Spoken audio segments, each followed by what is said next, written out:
Assalamualaikum warahmatullahi wabarakatuh.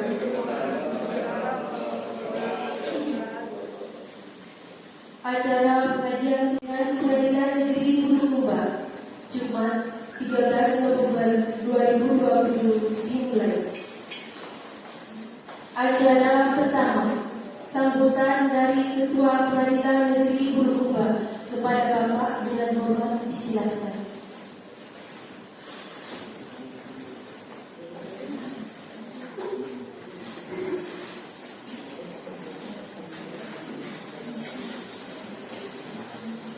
Assalamualaikum warahmatullahi wabarakatuh. Yang sama-sama kita hormati Majelis Bulukumba, ini ada ketuanya Pak Iwan Bahar beserta pimpinan, kemudian dari jadwal yang kita hari ini sudah ada, dan seluruh aparatur sipil Pengadilan Negeri Bulukumba. Atau kita bersyukur ya dengan berucap alhamdulillahirabbil alamin bahwasanya pada hari ini kita masih diberikan kesempatan dan kesehatan untuk dapat melaksanakan acara kajian rutin rumah ibadah yang setiap bulan memang kita laksanakan. Ini sudah dapat dikatakan bulan keempat dakwah ya, bulan keempat, dan alhamdulillah dari segi peserta insya Allah tidak mengalami penurunan. Kalau menurun ya harus kita semangati kembali ya. Dan dapat kita informasikan untuk Majelis Dai Muda bahwasanya ini merupakan dapat dikatakan program unggulan. Tadi Pak Ustaz menanyakan tentang zona integritas ya. Kemarin kami sudah melakukan presentasi di hadapan Kemenpan. Ini mohon doanya Jumat yang berkah ini mudah-mudahan bisa berhasil dan barokah.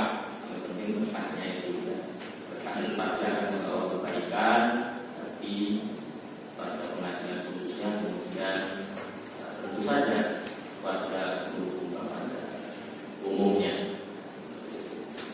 Jadi karena kita jadikan ini sebagai unggulan, karena konsep dari pengadilan Bulukumba itu untuk bekerja katakanlah ke depannya spiritualitas itu yang menjadi tujuan.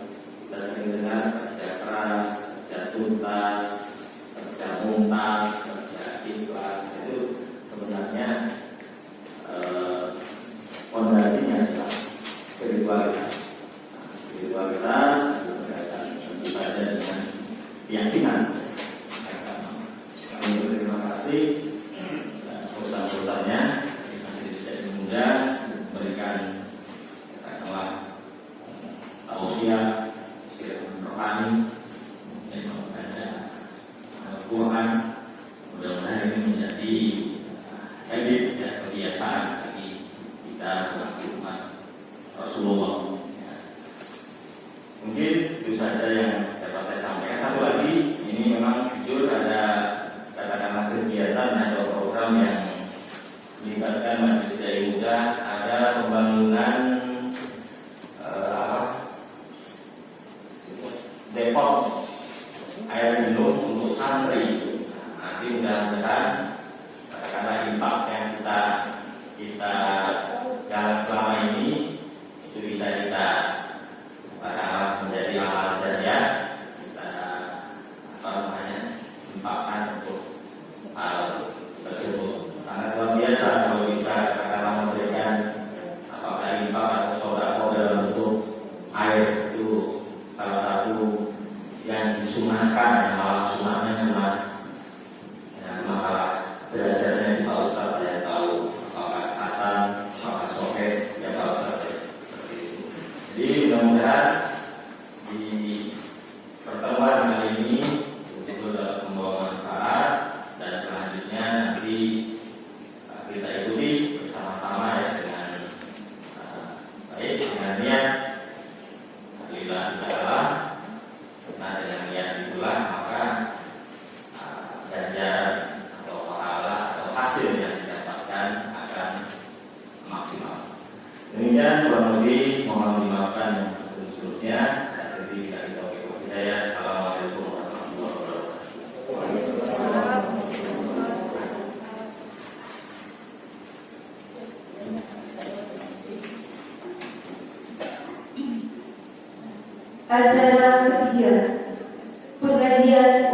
Indah Kabupaten Bulukumba, yakni Bapak Al-Jenderal Iwan Bahar SPDI MPD.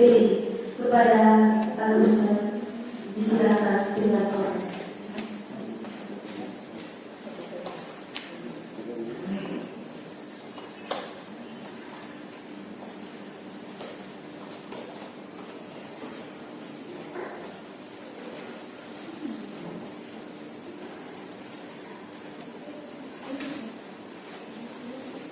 Bismillahirrahmanirrahim. Assalamualaikum warahmatullahi wabarakatuh. Alhamdulillahirabbil alamin wa bihi nasta'in ala umuri dunya wad din wa huwal haqqul mubin. Asyhadu an la ilaha illallah malikul mulki wa malikul yaumiddin wa asyhadu anna Muhammadar rasulullah khatimul anbiya'i wal mursalin wa ala alihi wa sahbihi ajma'in.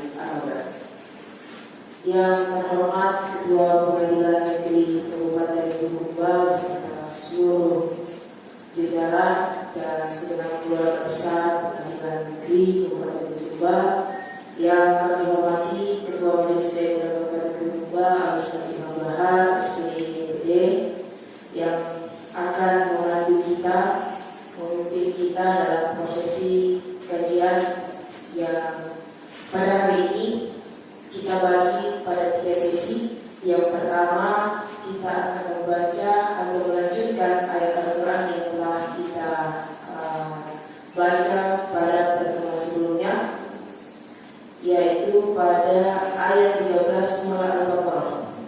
Silakan dibuka Al-Qurannya Bapak Ibu.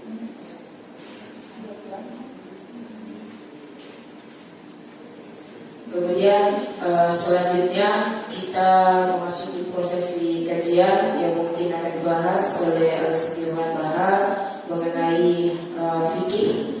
Kemudian yang ketiga kita memasuki sesi tanya jawab, bisa berkaitan tentang materi fikih yang disampaikan oleh Ustaz Iwan atau juga tentang tajwid yang dikoreksi oleh Ustaz Iwan sebentar. Baik Bapak Ibu, kita masuki sesi pertama. Mari kita sama-sama membaca pada ayat 13 surah Al-Baqarah, dipimpin terlebih dahulu oleh Ustaz Iwan, kemudian diikuti oleh Bapak Ibu sekalian.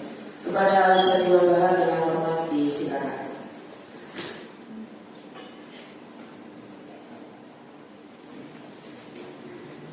Assalamualaikum warahmatullahi wabarakatuh. Ya, baik, kita lanjutkan pembacaan ayat suci Al-Quran di surah Al-Baqarah ayat 13. Wa idza qila lahum amin. Sudah dapat Pak? Sudah. Baik. Seperti biasa nanti saya ambil dulu, nanti Bapak Ibu yang mengikuti. Ada teman-teman saya dari bawah, nanti silakan didampingi. A'udzu billahi minasy syaithanir rajim. Silakan.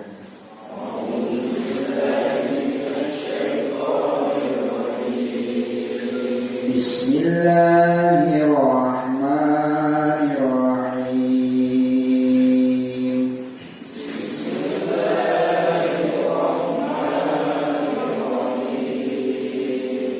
Wa idza qila lahum aminu kama amanan nas.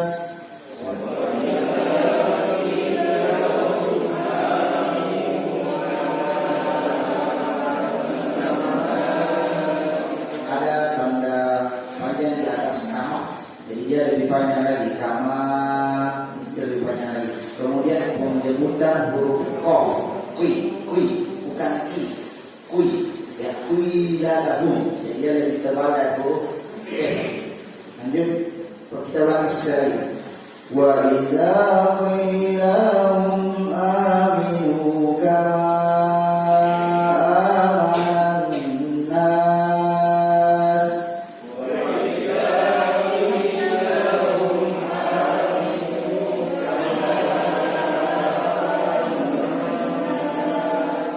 qalu anu'minu kama amana as-sufaha.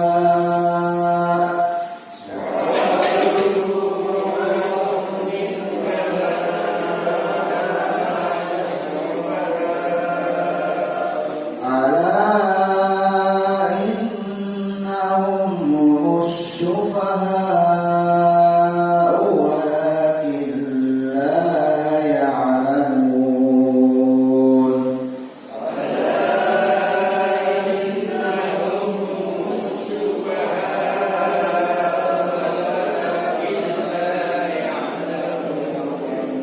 Ya, jadi walakin tidak usah dibaca nunnya.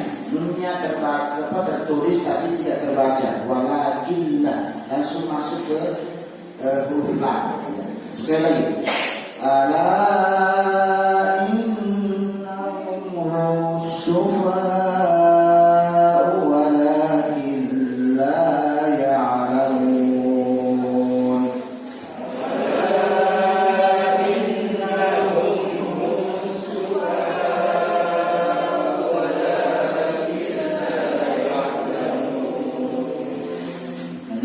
Wa idza laqul ladzina amanu qalu amanna.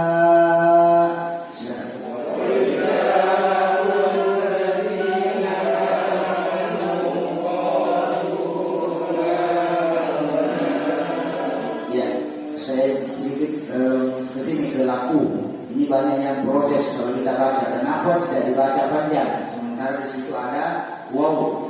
Nah ini sebenarnya dalam istilah tadi disebut taisir ala lisan Arab, memudahkan penyebutan lidah orang Arab. Karena kalau dibaca juga wawnya panjang, susah bersambung dengan lam di belakangnya. Itulah sebabnya huruf waw tidak diberikan baris, tidak diberikan sukun. Karena tidak diberikan sukun maka tidak perlu dibaca panjang. Jadi cukup wa idza laqul ladzina, kalau dikasih panjang wa idza laqu alladzina susah. Susah lidah kita, maka yang dilanjutkan saya bersambung wa idza laqul ladzina amanu. Saya wa idza laqul ladzina amanu qalu amanna.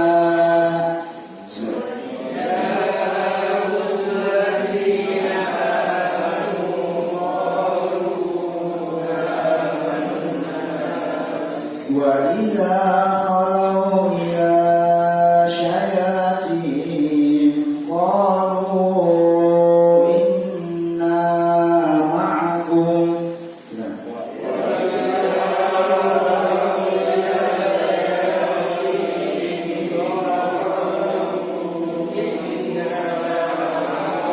Inna ma'akum. Jadi bukan inna ma'akum tapi inna ma'akum. Jadi kalau disebutkan inna berarti artinya sesungguhnya. Kalau dikasih panjang inna sesungguhnya kami, itu beda sekali artinya. Ada kalau dikasih panjang dengan sependek. Ya, baik lanjut. Qalu inna ma'akum innama nahnu mustahzi'un.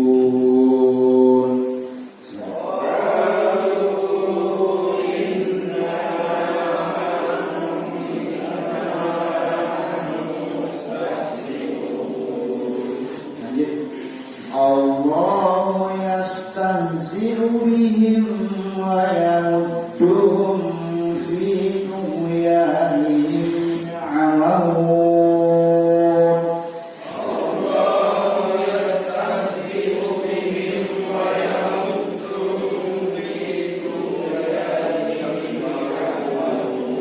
Nah, di sini 90% kita pada kalau sudah tua salah pada penyebutan tughyan. Kenapa? Karena rata-rata kita menebalkan goi, tuge yani sama dengan goi magdubi. Padahal tidak boleh karena goi tidak masuk dalam kategori huruf qalqalah, maka dia tidak boleh dikasih.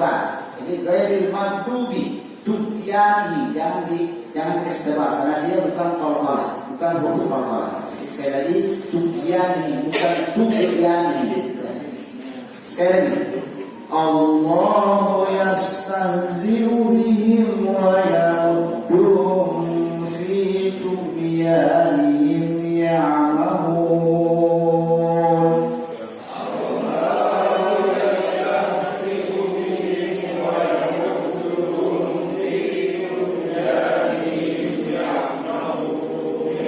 Lanjut.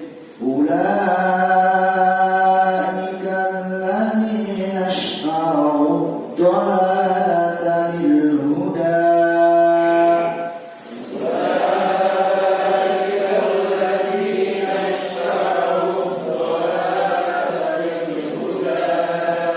Fama rabihat tijaratuhum wa ma kanu muhtadin.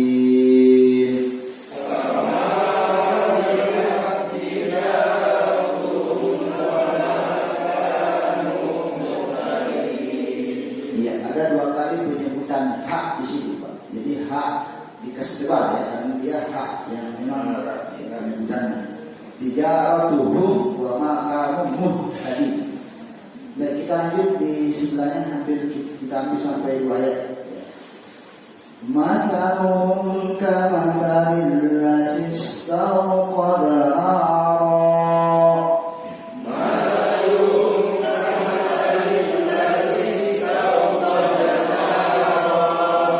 Falamma adaa'at ma hawlah.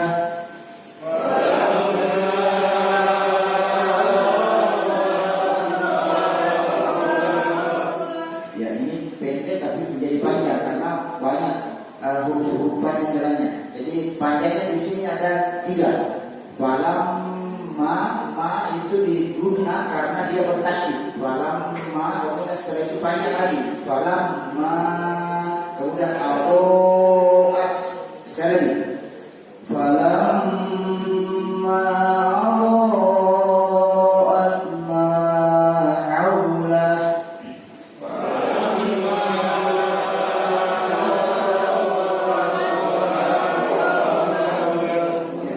Lanjut.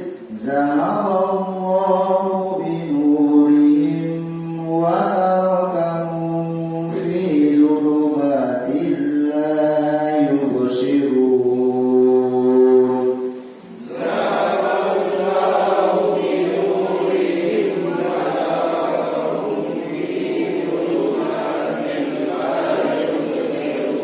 Jadi Allahu yang tepat, zahaballahu. Kemudian di belakangnya di sini ada fi zulumatillah. Jadi tanwin bertemu dengan lam, tanwinnya yang tim, sisa 1 baris, Pak. Bisa tepat, jadi zulumatillah, bukan zulumatillah, tapi zulumatillah. Langsung masuk ke lam. Itulah sebabnya sehingga lam di situ ada tanda tasydidnya. Aslinya sebenarnya tidak, cuma untuk mempermudah pembacaan dikasih tasydid karena hilang di depan 1 baris ketika dibaca. Jadi zulumatillah, zulumatillah. Sekali lagi. Zahaballahu binurihim wa tarakahum fi dhulumatin la yubsirun.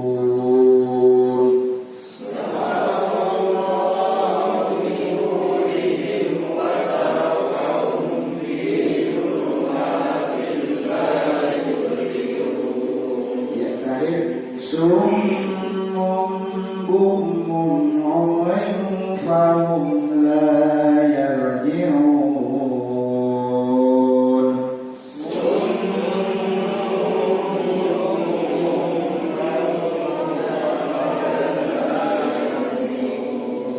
Shadaqallahul azim.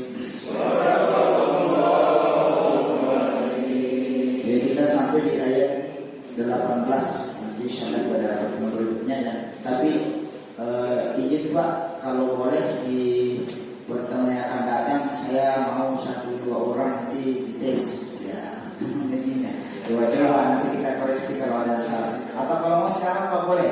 Kalau ada yang mau mengaji 1-2 orang.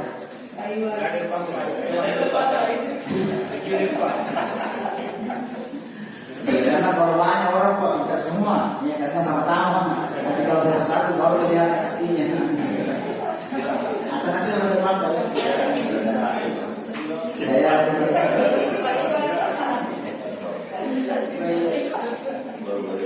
Jadi Bapak Ibu sekalian, kita hari ini telah melanjutkan 6 ayat dari ayat 13 sampai ayat 18. Semoga setiap bacaan lagi mendapatkan nilai pahala di sisi Allah Subhanahu wa taala. Baik, untuk menghabiskan waktu, mari kita sama-sama mendengarkan kajian fikih Islam dari Ustaz Imam Bahar dengan hormat disilakan. Ya, saya mohon maaf ini Bapak Ibu, saya borong kepada teman saya satu lagi mengajar pesantren yang biasanya memandu untuk mengaji. Dia lebih ahli sebenarnya. Catatan kami insya Allah di pertemuan ini kita lanjutkan dengan bab wudu. Ada Bapak Ibu yang mencatat? Kalau di catatan kami maka hari ini kita lanjut pada bab wudu karena dulu tentang masalah hadas dan najis. Ya, kalau sekarang kita lanjut ke bab wudu. Nanti kita ambil bagian sunnah karena kalau tidak salah itu hari sudah diambil tentang masalah fardu. Tapi tidak apa-apa kami mengulang sedikit sekedar mengingatkan kemudian dilanjutkan ke sunnah-sunnah dulu. Ya. Ini penting karena kadang-kadang persoalan-persoalan sepele ini yang diremehkan di masyarakat. Saya teringat dengan ucapan Imam Syafi'i, ada orang Islam yang 20 tahun sholat hanya 1 kali sholat yang diterima oleh Allah Subhanahu. Hati-hati. Ya, ini karena kadang-kadang kita meremehkan urusan sholat. Sholat itu terdiri daripada gerakan, bacaan, dan tumaknina. Dan awalannya diawali dengan wudu, kemudian bersihkan diri daripada hadas dan najis. Ini yang banyak diremehkan di tengah-tengah masyarakat. Baik, lanjut ke pembahasan masalah wudu. Wudu ini kan ada 6 fardunya. Saya ulangi, 6 fardu. Fardu itu kalau tidak dikerjakan maka otomatis wudu kita dianggap tidak sah. Ya tidak sah. Wudu tidak sah berarti sholat kita tidak sah. Yang pertama adalah niat. Niat ini terserah mau dilafazkan atau disebutkan di dalam hati juga terserah. Cuma biasa ada masyarakat kita yang mengatakan saya dalam hati sudah cuma tidak tidak afdal saya rasa kalau tidak saya sebutkan di lidah. Ya terserah. Di hati Allah Maha tahu dan Allah Maha mendengar. Nah, kemudian berikutnya yang kedua membasuh muka. Ya, muka ini yang segi 4. Ya, jadi meskipun muka kita bundar, tapi pada intinya sebenarnya adalah segi 4 dalam urusannya berwudu. Jadi kalau kita berwudu sebaiknya menyapunya 4, ya, bukan menyapunya secara bundar supaya terkena semua. Bagian atas adalah sampai semua bagian kepala yang ditumbuhi rambut. Ya, semua bagian kepala yang ditumbuhi rambut. Jadi kalau sudah semakin berumur atau memang faktor keturunan, orang yang jidatnya lebar sampai ke belakang maka otomatis dia lebih boros air dari yang standar, yang normal. Mau maaf kalau ada yang ada botak, karena memang seperti itu aturan sunnahnya. Yang kemudian berikutnya sesuai syariat menyapu sampai di rahang bawah di dalam kiri kanan sampai yang ditumbuhi daging kecil. Ya, jadi kalau kita ada Allah menciptakan daging kecil maka otomatis secara sunnah, secara syariat inilah gunanya Allah menciptakan daging kecil sebagai batas wudu yang kita dalam berwudu. Lanjut, kita percepat. Kemudian membasuh kedua tangan sampai siku, ya tangan kita sampai siku. Ada siku besar, ada siku kecil. Rata-rata kita hanya menjadikan tolak ukur ini, siku ini. Padahal ada siku dalam kita ini yang sebenarnya harus jadi tolak ukur. Kemudian berikutnya menyapu sebagian kepala, sebagian saja, jangan usah semuanya. Semuanya itu kategori sunnah. Kalau yang fardunya atau wajibnya hanya sebagian. Yang penting ada kena selembar 2 lembar, anak kena air wudu maka itu dianggap sah. Kemudian berikutnya adalah membasuh kaki sampai kedua mata kaki. Jadi bukan tumit ya, bukan tumit. Rata-rata kita kalau ada wudu ukurannya tumit, padahal ukurannya mata kaki luar dan dalam. Kemudian berikutnya tertib. Tertib ini bukan cuma bolak-balik, misalkan kaki dulu baru kepala, bukan itu maksudnya. Tertib adalah selesaikan yang kanan baru yang kiri. Coba kita perhatikan saudara-saudara kita, karena mungkin kekurang pahaman mereka tentang masalah fikih, tentang masalah syariat, apalagi menggunakan keran air. Biasa kan kalau mereka berwudu kiri kanan, padahal tidak boleh.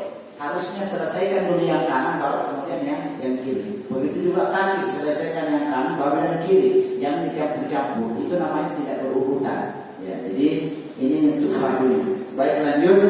Sunnahnya adalah yang pertama membaca basmalah. Yang membaca basmalah kalau lupa di awal boleh baca di tengah, bismillah awal wal akhir. Kalau juga sama sekali lupa, membaca basmalah tidak membatalkan wudu. Artinya tidak baca basmalah, lupa baca basmalah, tidak membatalkan wudu karena dia masuk kategori sunnah. Yang penting berniat.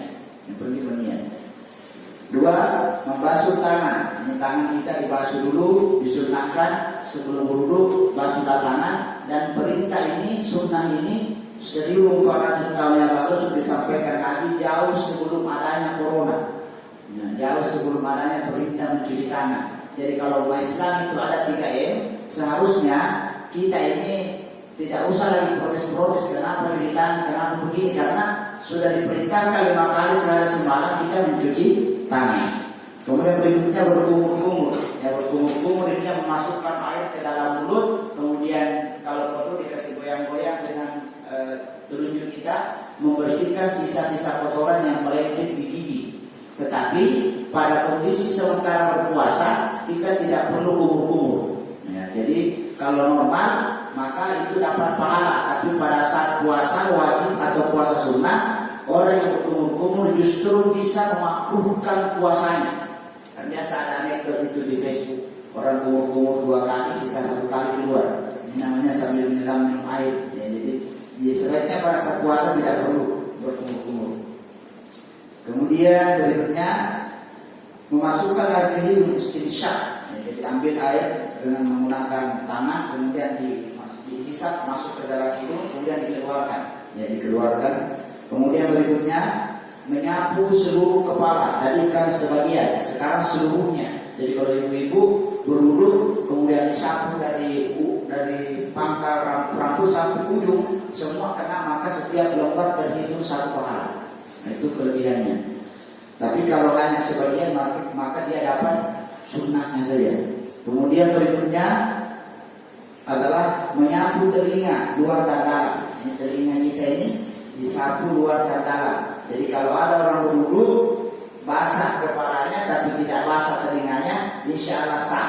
Karena telinga tidak masuk kategori fardu. Ya, tidak menjadi kategori wajib dalam wudu. Kemudian berikutnya menyilang-nyilang kedua jari, kemudian menggerak-gerakkan cincin. Jadi disilang-silang. Kalau jari kanan berarti jari kiri yang menyilang. Kalau ada cincinnya juga dikasih goyang-goyang. Ya, karena kadang-kadang cincin kalau terlalu keras juga pasangnya tidak tembus air wudu ke dalamnya, maka otomatis wudu kita tidak sah. Ya, tidak sah. Baik. Lanjut berikutnya mendahulukan anggota wudu yang kanan dari yang kiri. Jadi yang dahulukan yang kanan baru yang kiri, jangan dibolak-balik. Lanjut, membasuh setiap anggota wudu 3 kali. Ya, 3 kali dibasuh jika airnya memungkinkan. Tapi pada kondisi air yang tidak memungkinkan maka tidak perlu. Bahkan ada saatnya membasuh 3 kali itu dianggap haram. Ya, tidak dapat pahala tapi justru dapat dosa. Apa itu? Pada kondisi darurat. Misalkan di tempat tertentu, di atas perahu atau di tengah hutan yang tidak ada air, atau tidak banyak air, ada air, tapi ini air hanya 1 liter umpamanya. Kalau dipakai dulu, otomatis tidak ada dipakai minum. Maka pilihannya minum tidak ada penggantinya, sementara itu ada pengganti tayamum. Maka pada saat itu, kalaupun harus berwudu, cukup yang ambil yang fardunya saja, sekali saja, jangan dipaksakan 3 kali. Di rumah kita juga kalau air berkurang cukup sekali saja, jangan dipaksakan untuk 3 kali. Berikutnya adalah tidak meminta bantuan orang. Artinya kalau berwudu sendiri-sendiri, jangan dituangkan ya, dan seterusnya, karena supaya sempurna kita punya pahala wudu. Ya, jadi kalau memungkinkan jangan minta tolong, kalau sumur jangan ditimpakan, kalau keran jangan dikasih jalan, kerannya oleh orang lain. Kalau pakai kayu jangan juga ditumpahkan oleh orang, tapi berwudulah sendiri, usahakan sendiri supaya pahala kita sempurna. Itu sunnahnya. Kemudian tidak mengelak, tidak memberi kain pada sisa-sisa air wudu. Ya, karena setiap tetesan air wudhu dihitung satu pahala oleh Allah Subhanahu wa taala. Nah, boleh melap tetapi menggunakan tangan sendiri, bukan menggunakan kain. Jadi pokoknya ibu-ibu sudah berwudhu banyak menetes-menetes boleh begini pakai tangan, tapi jangan menggunakan handuk, jangan menggunakan kain. Kalau tangan sendiri tidak ada masalah. Lanjut, usahakan pada saat berwudhu untuk menggosok. Jadi bukan saja membasuh tetapi menggosok. Kalau membasuh itu kalau dihitung pahala mungkin 1, tapi kalau digosok dapat 2. Jadi beda statusnya Bu, menggosok dengan membasuh. Ya beda. Lebih dalam dan lebih tinggi pahalanya ketika digosok-gosok dibandingkan dibasuh. Berikutnya, disunahkan untuk tidak bercakap-cakap pada saat berwudhu. Jadi tidak ngobrol apalagi menggosip ya pada saat berwudhu. Jadi kalau ada yang bilang bagaimana kalau ada yang bicara sambil berwudhu Ustaz, tetap sahurnya, cuma dia dapat pengurangan pahala karena dia berbicara. Nah, jadi sebaiknya tidak bercakap-cakap. Baik, lanjut berikutnya, disunahkan bersikat gigi atau bersiwak sebelum kita berwudhu. Jadi bersikat gigi atau bersiwak. Kalau tidak bisa pakai pasta gigi, cukup pakai sikat giginya saja. Atau orang Arab biasa menggunakan siwak untuk dipakai sebelum sholat. Kemudian berikutnya membaca doa dan 2 kalimat syahadat sesudah berwudhu. Sekiranya kita hafal ini. Kemudian berikutnya disunahkan berwudhu menghadap kiblat. Ya, disunahkan berwudhu menghadap kiblat. Inilah mayoritas masalah kita di Kabupaten Bulukumba. Di Kabupaten Bulukumba, data dari Kementerian Agama Kabupaten Bulukumba ada 1032 masjid. Tetapi rata-rata yang diukur pada saat pembangunan masjid yang dipakaikan kompas hanyalah mihrab, tempatnya imam menghadap kiblat, cocok atau tidak, pas atau tidak. Tetapi ada 2 tempat di belakang masjid atau di samping masjid yang kita tidak pernah perhatikan dan tidak pernah kita ukur. Yang pertama adalah disunahkan membangun tempat wudhu menghadap kiblat. Pada wudhu menghadap kiblat itu kan sesuai sunnah. 2, kalau membangun WC, sebaiknya WC tidak menghadap dan membelakangi kiblat, tetapi menyamping dari kiblat. Begitu juga kalau di rumah kita membangun WC, sebaiknya tidak membelakangi atau menghadap, tetapi menyamping dari kiblat. Nah, ini sunnah-sunnah yang kadang-kadang di masyarakat dilupakan. Lanjut, yang membatalkan wudhu, yang membatalkan adalah setiap sesuatu yang keluar daripada 2 tempat di tubuh kita, bagian depan ataupun belakang, entah itu jenisnya cairan, air, angin dan seterusnya. Apapun itu maka dia membatalkan wudhu. Kemudian berikutnya kehilangan akal. Kehilangan akal di sini bukan cuma karena gila, tetapi yang dimaksud kehilangan akal bisa jadi adalah orang yang sementara mabuk. Jadi mabuk. Kemudian yang kedua adalah orang yang tertidur lelap dan lama. Itu dianggap kehilangan akal karena dia tidak tahu apa-apa pada saat dia tertidur. Jadi umpamanya Bapak Ibu sekalian di masjid, sementara habis maghrib ada menunggu waktu isya, kemudian kita tertidur. Kalau pada posisinya kita nyandar-nyandar, terpenyat sejenak beberapa menit, kemudian bangun tidak berubah posisi duduk, ya, maka pada saat bangun tidak perlu mengulang wudhu untuk sholat kembali. Ya, tetapi kalau tidurnya lama, awalnya tidurnya sandar di tembok, begitu dia bangun sudah dekat pintu guling-guling, maka itu dianggap batal wudhunya, meragukan. Maka pada saat dia bangun, sebaiknya dia mengulang untuk berwudhunya. Sebaiknya, karena tidak ada jaminan pada saat tadi dia terlelap ada sesuatu yang keluar atau dia pegang kemaluan dan seterusnya tanpa sadar, maka sebaiknya diulang wudhu pada saat dia bangun. Tapi kalau posisi tidak berubah dan hanya sejenak, maka itu tidak membatalkan wudhu. Yang penting yakin tidak ada yang keluar pada saat kita tidur tadi. Kemudian berikutnya bersentuhan kulit laki-laki dan perempuan dengan nafsu. Ini yang paling banyak kontroversi di masyarakat. Kenapa?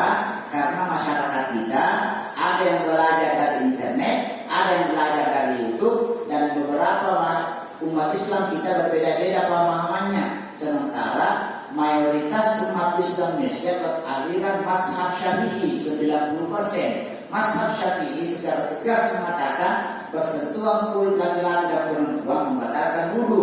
Mazhab yang lain mengatakan bersentuhan laki-laki dan perempuan membatalkan wudu jika ada nafsu. Tapi kalau tidak sengaja tidak membatalkan wudu. Ini di sini selalu bertengkar orang, berdebat, selalu berselisih. Nah, jadi jalan tengahnya adalah jika itu sesuatu yang tidak disengaja dan hanya bersenggolan saja, maka tidak membatalkan wudu. Tapi jika waktunya lama kemudian menimbulkan syahwat, maka itu membatalkan wudu. Ini sebenarnya bukan faktor wudunya, tapi menghindari yang namanya mazi.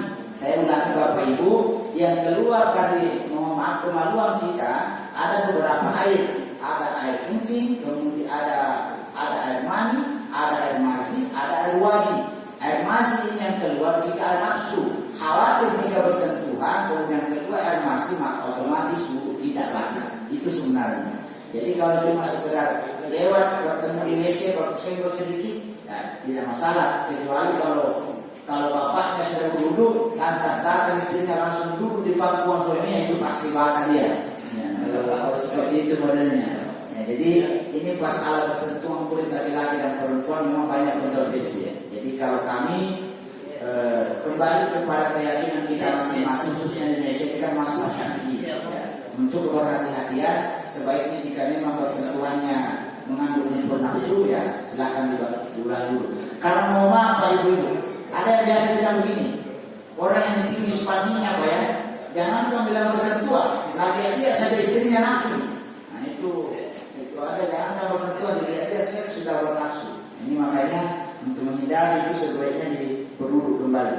Kemudian berikutnya menyentuh dubur atau kemaluan depan dan belakang, ini otomatis akan membatalkan wudu kalau selalu bermain-main di tangannya, kan rawan ya yang namanya najis di tempat itu.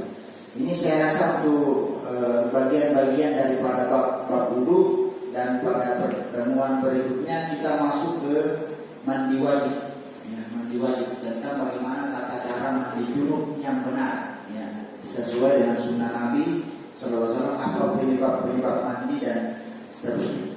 Ya, baik, sebelum kita kembalikan untuk sesi tanya jawab, saya sampaikan untuk para jamaah sekalian bahwasanya dalam persoalan fikih itu paling banyak perdebatan, paling banyak paham. Oleh karena itu, silakan kita belajar lewat internet, silakan menonton ustaz-ustaz di YouTube, tetapi alangkah baiknya ada guru pemandu tempat kita mengambil kesimpulan.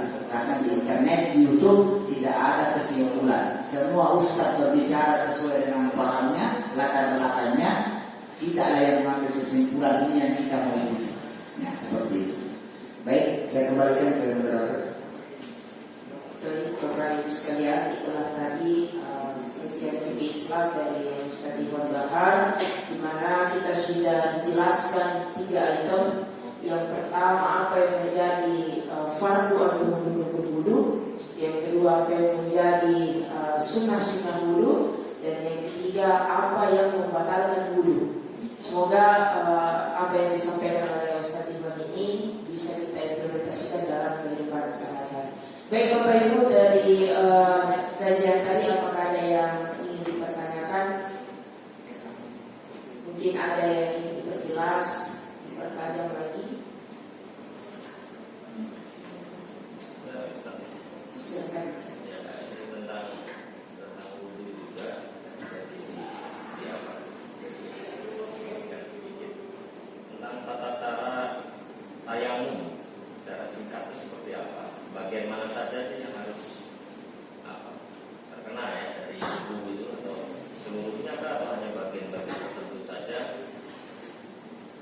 Tolong dijelaskan secara singkat. Iya, baik. Terima kasih. Ini untuk bab tayamum ini sesudah bab mandi pas. Tapi karena ketua yang meminta, maka saya kasih gambaran umumnya, karena sejujurnya tayamum ini juga sangat panjang pembahasannya, hampir sama dengan wudu. Nah, kadang-kadang kita lalai terhadap urusan tayamum. Jadi intinya tayamum itu hanya ada 3 yang menjadi pokok. Yang pertama adalah niat, sebagai pengganti wudhu. Nawaitu tayammuma, rafi hadas asghar dan seterusnya.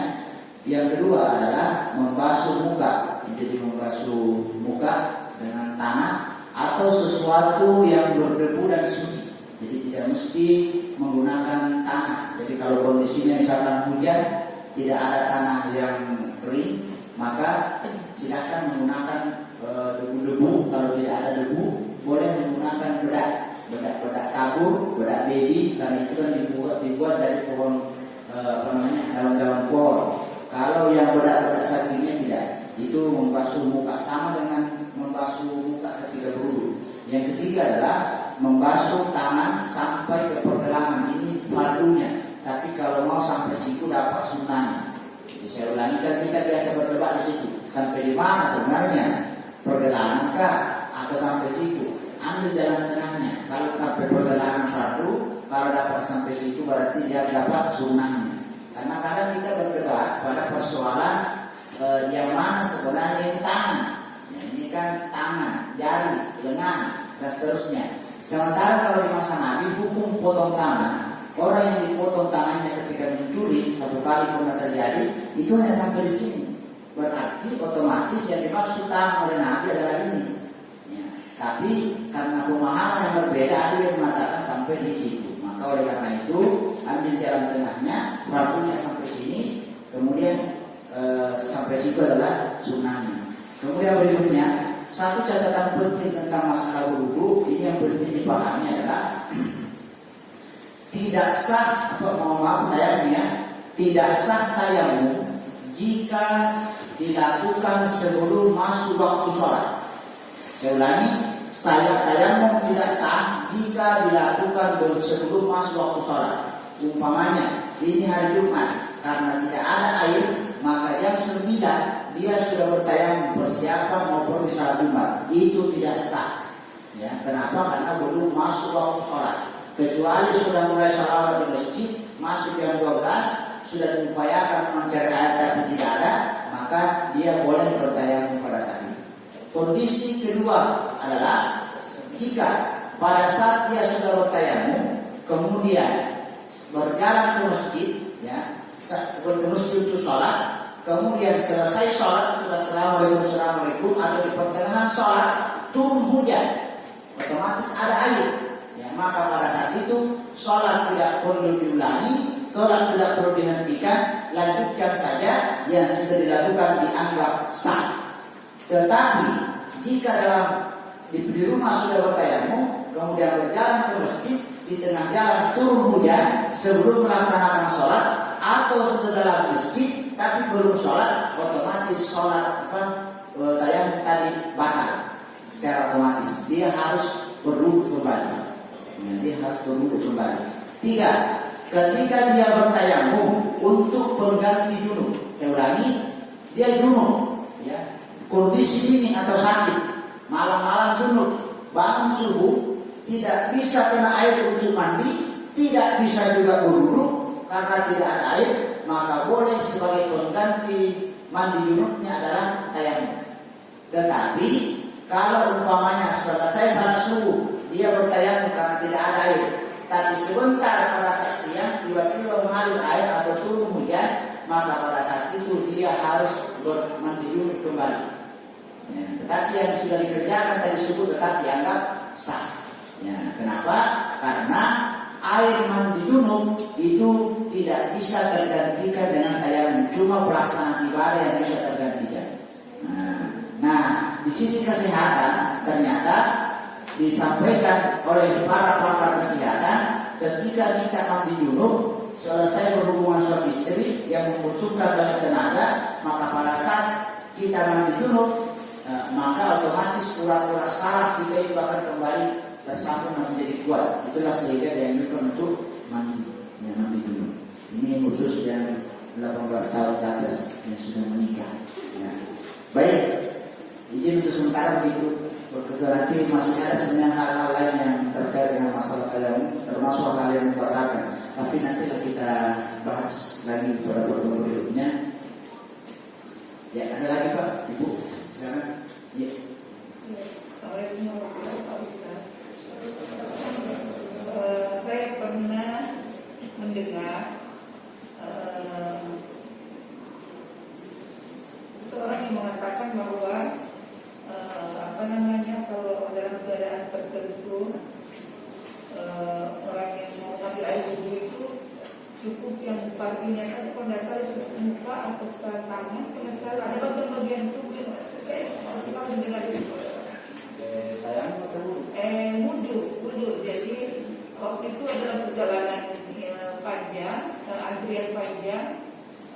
mungkin karena tidak panjang dan mendesak sehingga waktu itu saudara katakan cukup yang bagus saja.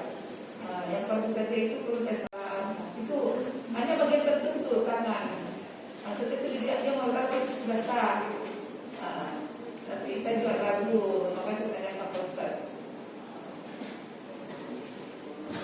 Ya, baik.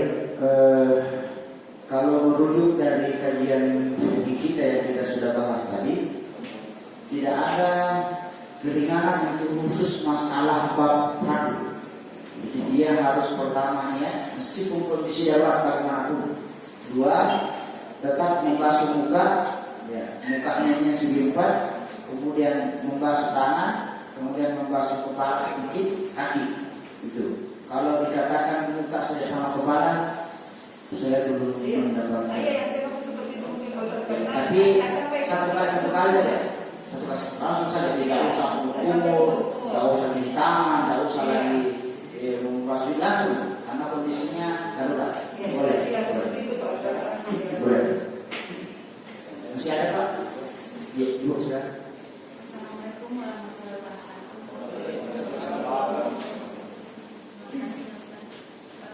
Mungkin ini permasalahan yang sering saya alami sendiri dalam perjalanan.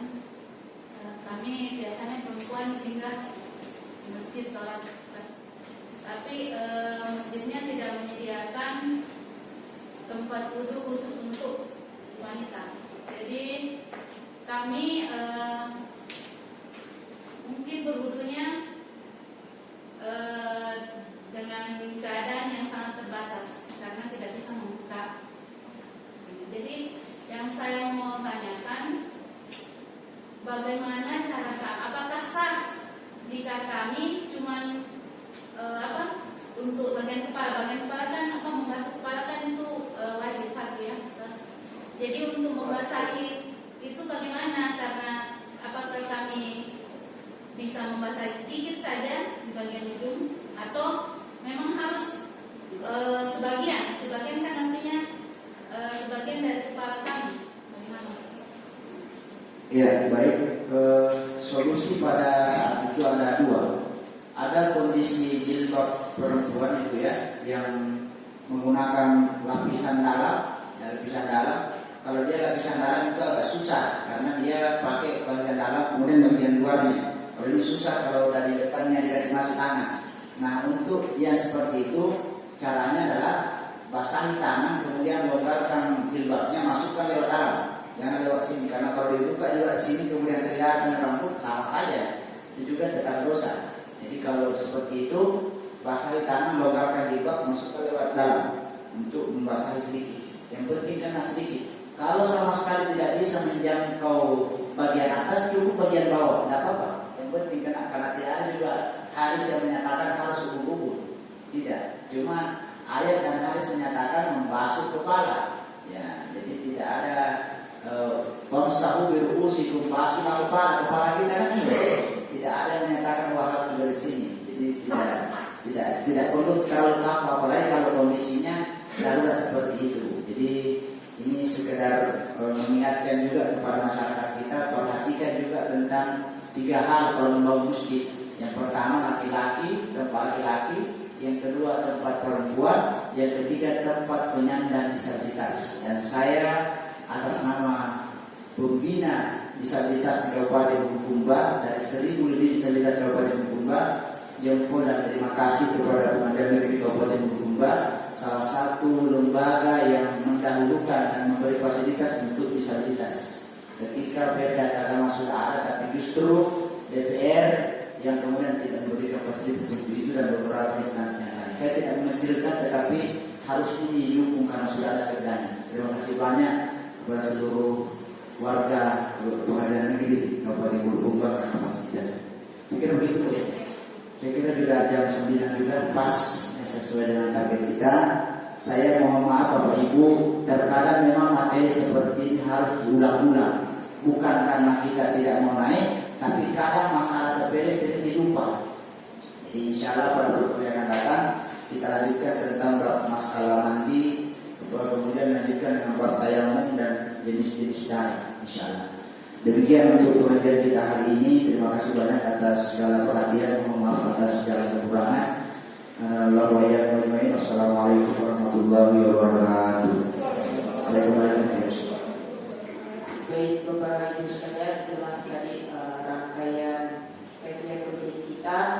Semoga bulan depan kita bisa bertemu lagi dalam keadaan sehat walafiat, dalam keadaan yang berbahagia. Terima kasih. Saya Ainun selaku moderator untuk pamit dari hadapan Bapak Ibu sekalian. Wabillahi